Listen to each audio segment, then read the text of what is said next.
اسلام surgery سے منع نہیں کرتا، مگر برا عقیدہ اگر پیدا ہو جائے کہ سرجری ہی خدا ہے، وہ نہیں کرائیں گے تو ہلاکت ہو جاوے گی، ایسے موقع کے اوپر تو پھر شریعت منع کرے گی۔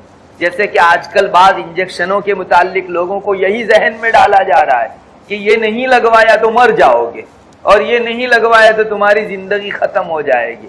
اگر اس درجہ زور دیا جائے تو پھر تو شریعت اس کو منع کر دے گی کہ ڈاکٹر یہ جو انجیکشن جو ہے وہ خدا ہے کیا؟ اتنا زیادہ بھروسہ انجیکشن کے اوپر ہو گیا۔ اور اگر کسی مسلمان کے دل میں اتنا زیادہ ہو اور وہ دوسروں کو ایسے انجیکشن کی ترغیب دے تو اللہ تعالیٰ کے یہاں وہ لوگوں کو برے عقیدے میں مبتلا کرنے والا آدمی ہے۔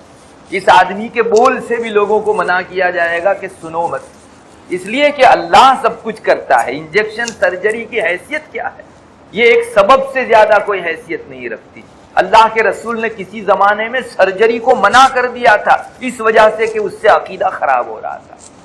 تو بہت ضرورت مسلمانوں کو ہے کہ وہ اپنا ایمان اللہ پر بھی رکھیں اور دوسروں کو ایسی ترغیب نہ دیں کہ یہ نہیں ہوگا تو تم مر جاؤ گے۔ یہ مسلمان کی زبان ہرگز نہیں بول سکتی، کسی علاج کے متعلق مسلمان کی زبان ہرگز نہیں بول سکتی۔ ہاں اگر برا عقیدہ نہ ہو، اسلام اجازت دیتا ہے کہ آپ سرجری کراؤ، دوا کراؤ، علاج کراؤ۔ میں نے اس سے پہلے رسول اللہ صلی اللہ علیہ وسلم کی حدیث آپ کو سنائی جس میں آپ نے فرمایا اللہ کے بندو دوا کراؤ، اللہ نے کوئی بیماری ایسی نہیں رکھی ہے جس کے شفا نہ رکھی ہو۔ ہاں ایک بیماری ہے بڑھاپا، یا دوسری روایت میں آتا ہے موت، ان دونوں چیزوں کا کوئی علاج نہیں ہے، باقی ساری بیماریوں کی دوائیاں اللہ تعالیٰ نے ضرور رکھی ہوئی ہے۔ بیماری بھی اسی نے پیدا کی اور شفا بھی اسی نے رکھی ہے۔